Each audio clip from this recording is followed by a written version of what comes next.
Buenas tardes, profesor, compañeros. El día de hoy, el equipo 4, vamos a presentar la resolución de los problemas de la tarea de backpropagation. Nuestro equipo, el equipo 4, está conformado por José Chaco, Jocelyn Gutiérrez, Víctor Laime y quien le habla, Franco Matos. Empezaremos con la resolución de la lectura 6, empezando con la primera resolución, ya que se pregunta cuál es la principal ventaja de usar backpropagation en redes neurales. La primera pregunta nos da 4 alternativas. La primera dice que backpropagation reduce el número de parámetros de la red, pero esto no es correcto porque este algoritmo no cambia la arquitectura ni elimina pesos. La red sigue teniendo la misma cantidad de parámetros. La tercera alternativa menciona que elimina la necesidad de funciones de activación, pero tampoco es correcto. Las funciones de activación siguen siendo necesarias porque permiten que la red aprenda relaciones no lineales. La cuarta alternativa dice que garantiza encontrar el mínimo global de la función de pérdida. Esta opción también es incorrecta porque backpropagation ayuda a calcular gradientes, pero no asegura que el modelo llegue al mejor mínimo posible. Entonces, la alternativa correcta es la B. Backpropagation permite calcular eficientemente los gradientes en redes complejas. Esto ocurre porque el algoritmo aplica la regla de la cadena desde la capa de salida hacia las capas anteriores. Así puede determinar cómo fluye cada peso en el error final. ¿Tienen alguna pregunta, compañeros?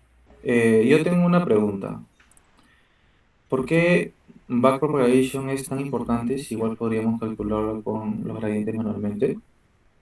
Bien, esto se hace porque en entrenamiento normalmente lo que se busca actualizar son los parámetros del modelo, es decir, los pesos y los sesgos. La entrada no es un parámetro entrenable, solo es el dato que ingresa a la red.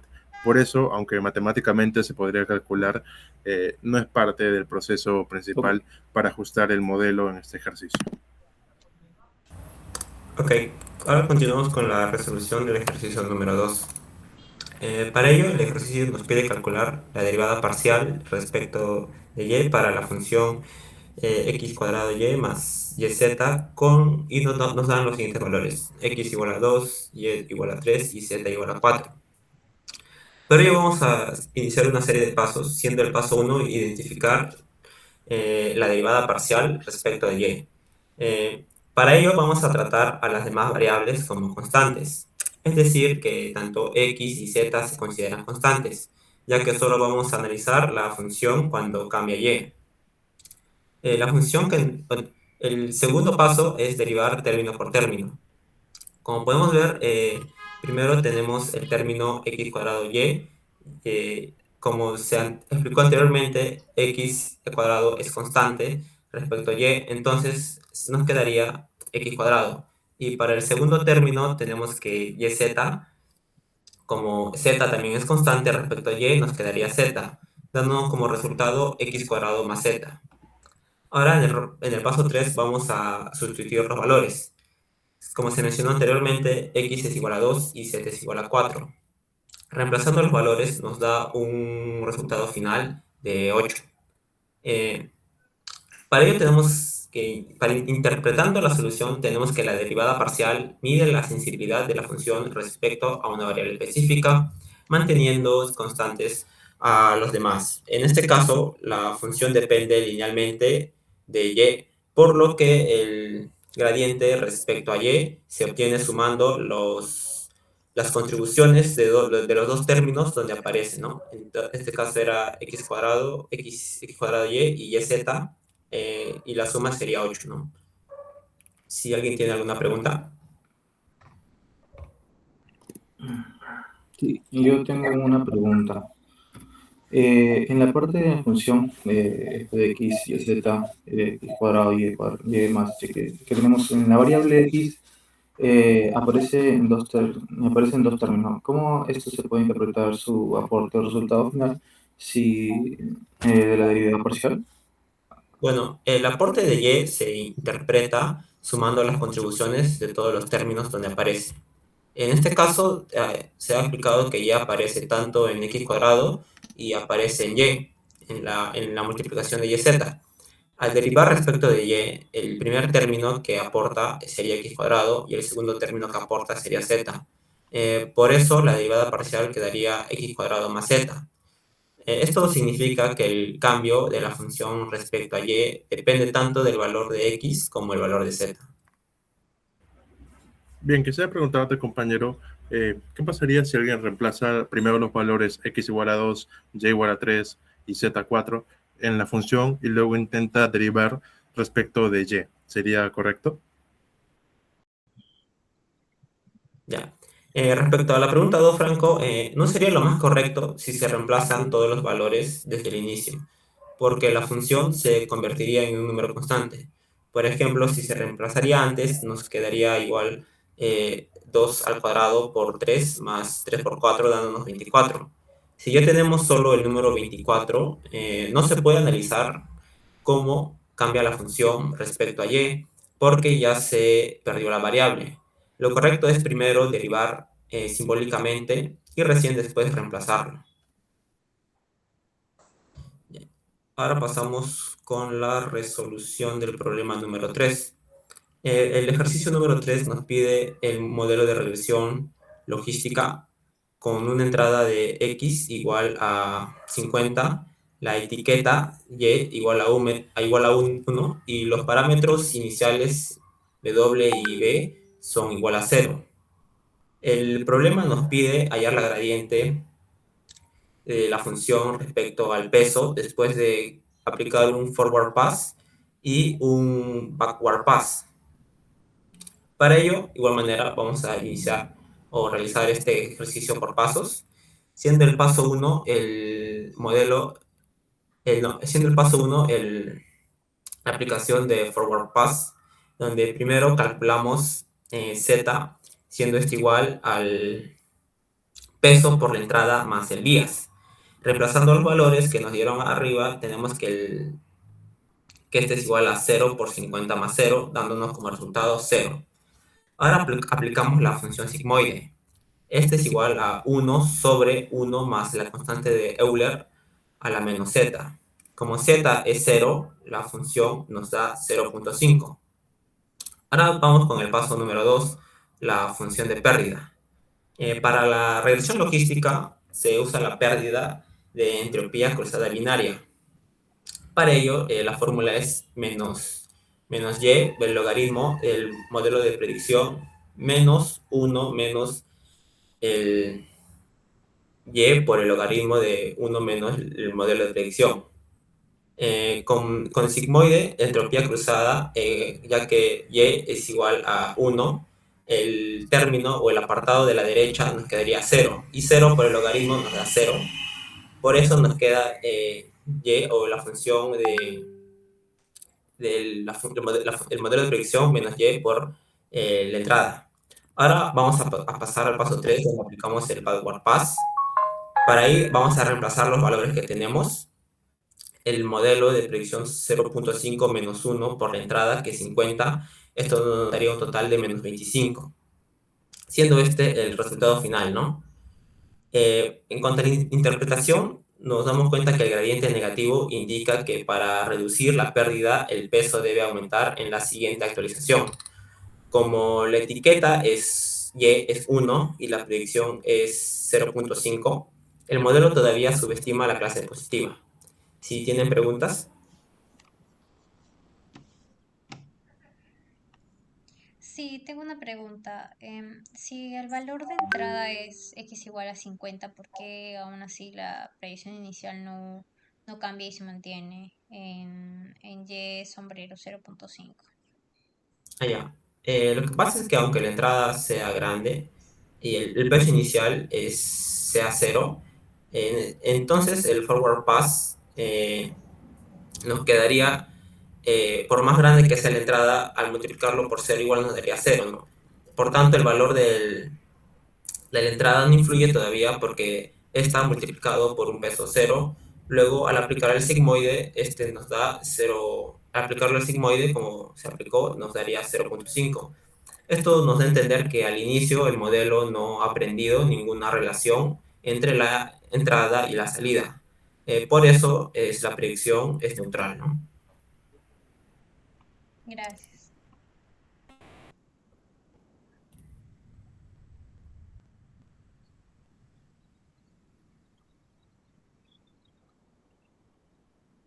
Respecto a la pregunta 2, ¿por qué el gradiente indica cuánto influye el peso? El peso de la pérdida. En regresión logística con entropía cruzada binaria, el gradiente se calcula como la función, la predicción del modelo menos, menos el y por el peso, ¿no? El término de la predicción del modelo representa el error del modelo. En este caso es menos 0,5, pero ese error se multiplica por el peso porque el peso afecta a la salida a través eh, del efecto del error sobre el peso es más fuerte. Por ello, al multiplicarlo, 0,5 por 50 nos da menos 25.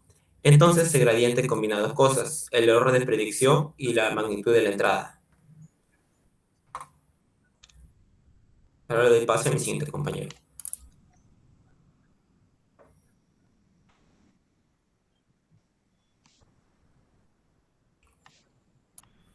Bien, yendo ahora con la resolución del problema 4, se analiza un MLP de dos capas. La red tiene derivación RLU en la capa oculta y activación sigmoide en la salida. La pregunta nos pide identificar cuál de las opciones no corresponde como paso principal del backward pass. Primero, recordaremos que en el backward pass tiene como objetivo calcular gradientes para actualizar los parámetros del modelo. Estos parámetros son principalmente los pesos y los sesgos. La alternativa A, calcular la derivada de la pérdida respecto a la salida predicha, sí forma parte del proceso porque el cálculo empieza desde el error final. La alternativa B, calcular la derivada respecto a Z de la segunda capa, también es necesaria porque permite retropropagar el error desde la salida hacia atrás.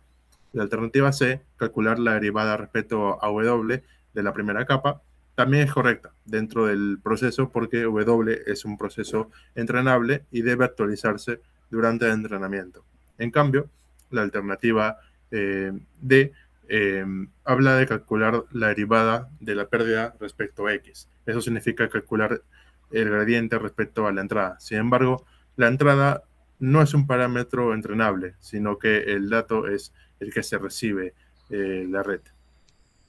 Ya, bueno, ante esto la alternativa correcta sería la D, ya que nos pregunta cuál no es uno de estos pasos. ¿Tienen alguna pregunta, compañeros? Sí, compañero Franco, yo tengo una pregunta para el ejercicio 4. La pregunta es, ¿por qué calcular la derivada de la pérdida respecto a la entrada no se considera un paso principal del, del backward pass, ¿no? Bien, esto se da porque en entrenamiento normalmente lo que se busca actualizar son los pesos y los sesgos. La entrada, como sabemos, no es un parámetro entrenable, solo es el dato que ingresa a la red. Por eso, aunque matemáticamente se podría calcular la derivada, no es parte del proceso principal ajustar esta en el modelo en este ejercicio. Sí. Bueno, este es el ejercicio 5, donde nos piden calcular el valor actualizado del vías P2 después de un paso de gradiente descendiente en un MLP de dos capas. Aquí en la diapositiva pueden ver todos los datos que nos dan, los pesos W1 y W2, los vías, la entrada X que es 2,1 y la entrada real Y igual a 1 con el learning rate de 0,1 y la capa oculta que usa ReLU y la salida que usa Sigmoid. Entonces, para resolver esto necesitamos hacer primero tres cosas. El forward pass para ver qué predice la red, luego el backward pass para saber cuánto contribuye B2 al error y finalmente el update para ajustarlo. Siguiente, por favor. Sí. Bueno, ahora en el forward pass vamos pasando la entrada por cada capa.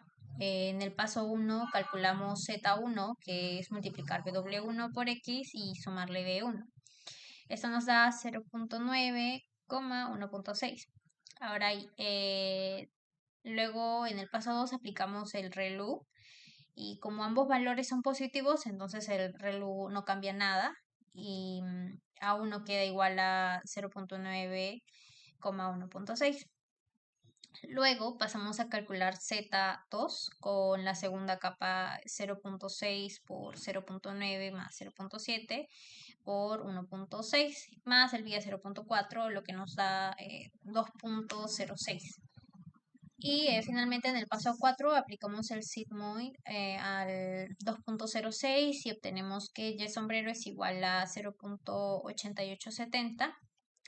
O sea que la red predice 0.89, pero el valor real es 1, ¿no? Así que hay un error. Y ese error lo medimos con el loss, que como Y es igual a 1, se simplifica a menos log de Y sombrero y nos da 0.1198. Siguiente, por favor.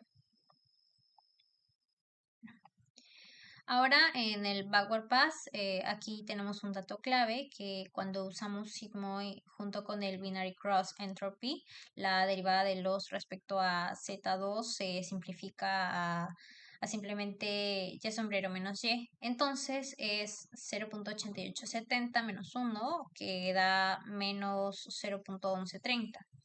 Y como Z2 es igual a W2 más A1 más B2, la derivada respecto a B2 sería 1.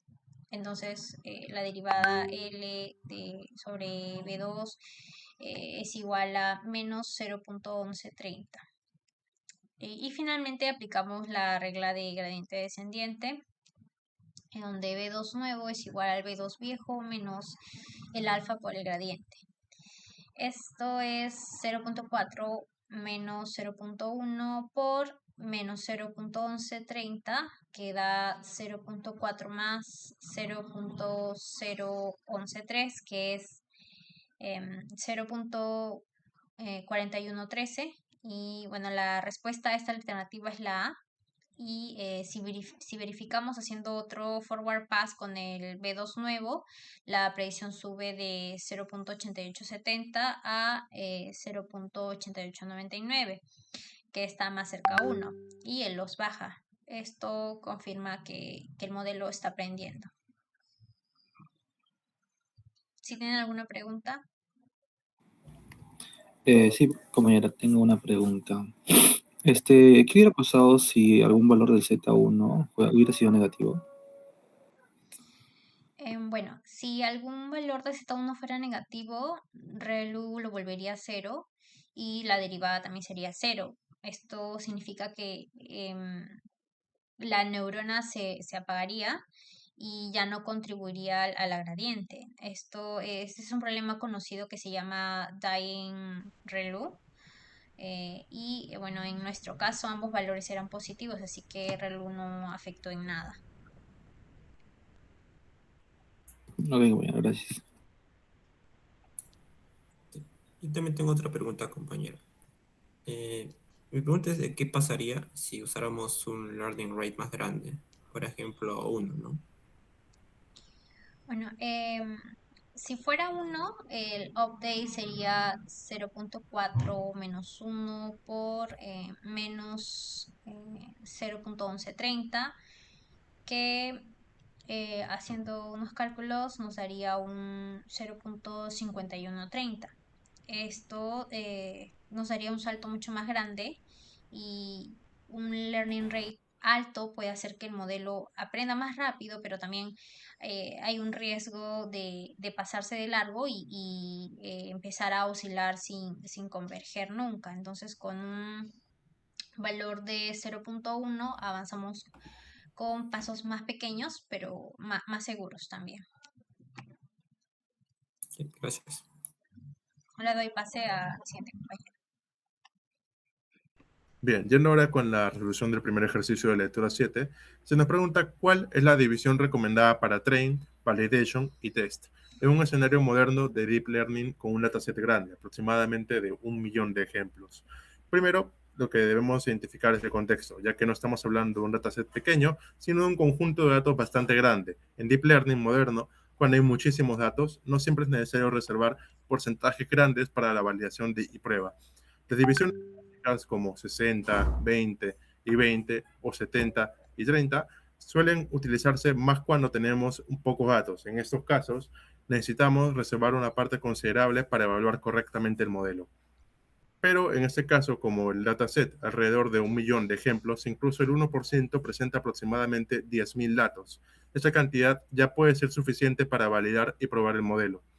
Por eso tiene sentido dejar la mayor cantidad posible de datos para entrenamiento, porque mientras más datos tenga el modelo para aprender, mejor se puede generalizar. Entonces, la alternativa correcta sería de 98% para entrenamiento, 1% para validación y 1% para prueba. ¿Tienen alguna pregunta, compañeros? Franco, yo tengo una pregunta. ¿Por qué en Deep Learning moderno se usa una división como 98%, 1% y 1% en lugar de una división más clásica como el 60%, 20% y el 20%? Bien, eso es porque cuando el dataset es más grande, como se mencionó, aunque sea un 1%, se representa bastantes datos para validar o probar el modelo. Entonces conviene usar casi todo el dataset para entrenamiento, porque así el modelo aprende mejor y dejar solo una pequeña muestra para la parte de validación y prueba sin perder la representatividad. Ok, ahora vamos a pasar al ejercicio número 2, que tiene que ver con datasets desbalanceados. La pregunta que nos hacen es, ¿cuál de las siguientes opciones no es una técnica recomendada para manejar datasets desbalanceados? Entre las opciones tenemos oversampling de una clase minoritaria, downsampling de la clase mayoritaria, class weighting de una función de pérdida y la opción D, que es dividir el dataset alfabéticamente por nombre de clase. Obviamente la respuesta aquí la tenemos es la D, pero ¿por qué no? Nos dicen dentro de lo que estábamos viendo que nunca se debe dividir un dataset de forma alfabética ni tampoco por valores de features. Esto no soluciona ningún desbalance, sino que simplemente reordenar los datos sin ningún tipo de criterio estadístico. Entonces esto hace que se introduzca un sesgo en el modelo. Las otras tres opciones sí son técnicas válidas. Por ejemplo, el oversampling, que se implementa con Smoke en el código, genera muestras sintéticas de la clase minoritaria hasta igualar con la mayoritaria. El downsampling hace lo contrario, ¿no? Reduce la clase mayoritaria y entonces y el de la clase de weighting asigna un peso mayor a los errores de la clase minoritaria dentro de la función de la pérdida. Esto penalizando más al modelo cuando falla en estos casos, ¿no? Siguiente, por favor. Podemos ver aquí que hicimos unas gráficas donde comparamos los tres modelos válidos en un dataset de 900 ejemplos de clase 0 y solamente 100 de clase 1, ¿no? Y como podemos ver, cada técnica logra hacer un balanceo de la distribución. En cambio, como decíamos, no sé, la parte dividida alfabéticamente no sería. Una pregunta que tengan, Bru. Sí, José, yo tengo una pregunta. ¿Qué problema concreto ocurre cuando entrenas un modelo con un dataset desbalanceado sin aplicar ninguna técnica de corrección? Ya, ok. Por ejemplo, el modelo aprende solamente a favorecer a la clase mayoritaria, porque minimiza el error general que le resulta más fácil aprender siempre de esa clase, ¿no? Por ejemplo, si el 95% de los datos son de clase cero y entonces el modelo puede obtener 95% de accuracy simplemente prediciendo que todos son ceros, ¿no? Pero sin aprender absolutamente nada sobre la clase minoritaria. Entonces, esto es especialmente peligroso, por ejemplo, eh, en aplicaciones de detección de fraude o de diagnóstico de enfermedades, donde justamente la clase minoritaria es la más importante, ¿no? Paso a mi siguiente compañero para la Gracias. siguiente pregunta. Bueno, ahora en cuanto al ejercicio 3, nos dan tres modelos de regresión evaluados en el mismo set y la tarea es predecir los precios de casas. La pregunta clave que nos hacen es ¿cuál modelo elegimos si queremos minimizar errores grandes? Bueno, acá podemos ver la tabla con las tres métricas y recordemos rápidamente qué mide cada una, ¿no? El MSE eleva los errores al cuadrado, así que castiga mucho los errores grandes. Ahora, el MAE toma el valor absoluto y trata todos los errores por igual. Y el R2 nos dice qué porcentaje de la varianza explica el modelo. Siguiente diapositiva, por favor.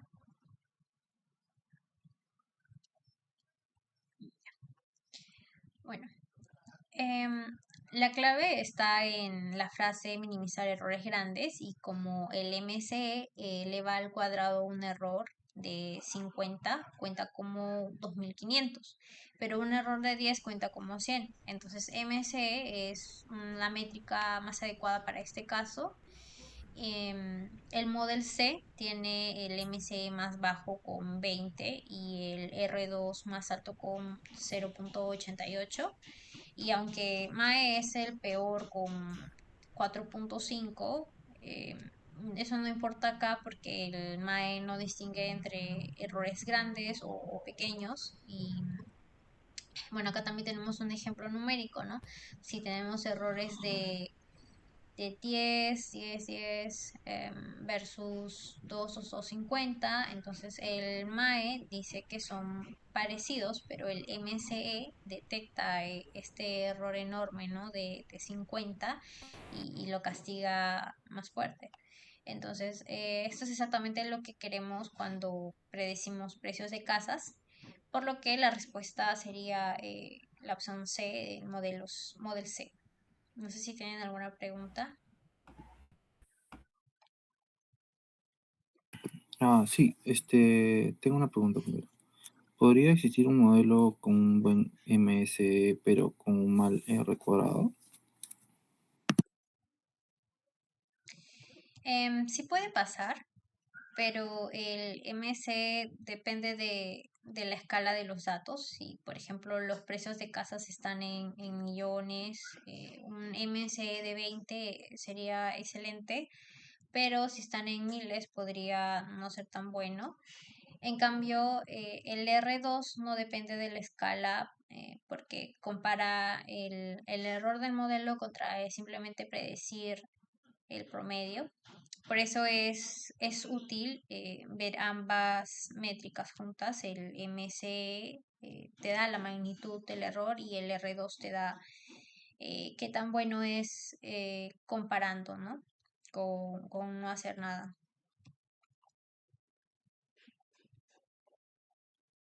Gracias, compañera, gracias. Sí. Doy pase al siguiente compañero. Ok, vamos a pasar al ejercicio 4. En el ejercicio 4 nos dan los siguientes datos, ¿no? Que tenemos 150 verdaderos positivos, 40 falsos positivos, 10 falsos negativos y 200 verdaderos negativos. Y nos piden calcular la precisión del modelo. Tenemos la precisión de la fórmula, que son los verdaderos positivos sobre verdaderos positivos más falsos positivos, ¿no? Entonces, haciendo los reemplazos, sería 150 entre 150 más 40, que esto nos daría 0.7895, que redondeando sería 0.79, ¿no? Entonces, la respuesta correcta para este ejercicio sería la opción A, donde la predicción nos dice, en este caso, de todos los casos que el modelo predijo como positivos, ¿cuántos realmente lo eran? Pues en este caso serían 79% de sus predicciones positivas fueron correctas, ¿no? Siguiente, por favor, Nicolás. También hemos hecho el cálculo de la matriz de confusión y de las otras métricas con los mismos datos, ¿no? Que nos da que el recal nos salió de 0.94, lo que significa que el modelo detecta que el 94% de los cuatro positivos son reales. El accuracy fue de 0.88 y el F1 score 0.86, que pueden ver que todo esto es aparte también de la matriz de confusión, ¿no? Que tenemos ahí generado en eso sería todo por el ejercicio 4. Tenemos una pregunta. Sí, compañero. Yo tengo una pregunta, ¿no? Ujú. En este caso, ¿qué representa concretamente un falso positivo en el contexto de este ejercicio y qué consecuencia tendría en un sistema real? Ok. Por ejemplo, un falso positivo ocurre cuando el modelo predice que algo es positivo, pero que en realidad no lo es. En este ejercicio, por ejemplo, hay 40 falsos positivos. Si los aplicamos en un sistema de detección, por ejemplo, de spam, significaría que 40 correos legítimos fueron marcados como spam incorrectamente. Entonces, los usuarios nunca los verían y podría perder la información que sería importante, ¿no? En este caso. Por eso la precisión de la métrica es clave para ese contexto, ¿no? Porque mide exactamente qué tan confiables son las predicciones positivas del modelo. Sí, compañero, gracias. Ahora pasamos al ejercicio 5, que tiene que ver con el F1 Score. Nos pregunta qué métricas es más apropiada cuando queremos balancear predicción y recall. La respuesta es la opción C, F1 Score, porque de las dos opciones, la opción B y la D, que es la R-Score y la MSE, son métricas de regresión, no de clasificación. Así que estas se quedarían descartadas de inmediato. Entonces, la accuracy tampoco es una respuesta porque puede ser engañosa, ¿no? Especialmente con los datasets desbalanceados, donde un modelo que siempre predice la clase mayoritaria obtiene un accuracy alto sin aprender nada útil. Entonces, en este caso, el F1 score es la medida armónica entre precisión y recall, ¿no? La diferencia clave con su promedio normal es que la medida armónica penaliza fuertemente cuando una de las dos métricas es muy baja. Por ejemplo, eh, si un modelo tiene precisión de 0.9, pero el recal solamente de 0.1, el promedio armónico se daría un 0.5, que al parecer puede ser aceptable, pero el F1 score daría 0.18, que revela que en realidad ese modelo están fallando en un 90% de los casos positivos reales.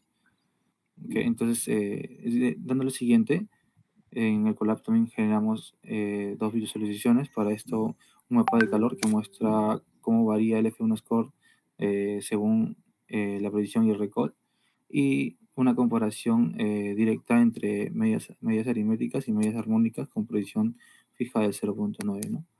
Donde se ve claramente que el F1 score siempre es menor o igual al promedio armónico. Eso sería todo por el ejercicio número 5. ¿Tienen alguna pregunta adicional?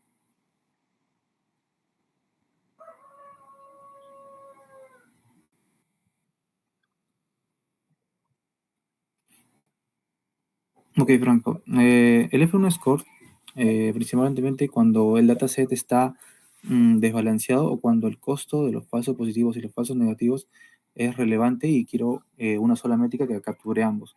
Por ejemplo, en moderación con el contenido en las redes sociales, necesito editar la mayor cantidad posible de contenido dañino, ¿no? Entonces, pero también quisiera evitar que se censuren publicaciones que sean válidas. Entonces, la accuracy en este caso podría verse inflada si la mayoría del contenido es inofensivo, mientras que el F1 score refleja mejor si el modelo realmente está equilibrando bien estos dos tipos de errores, ¿no? Eso sería todo por nosotros. Muchas gracias por su atención.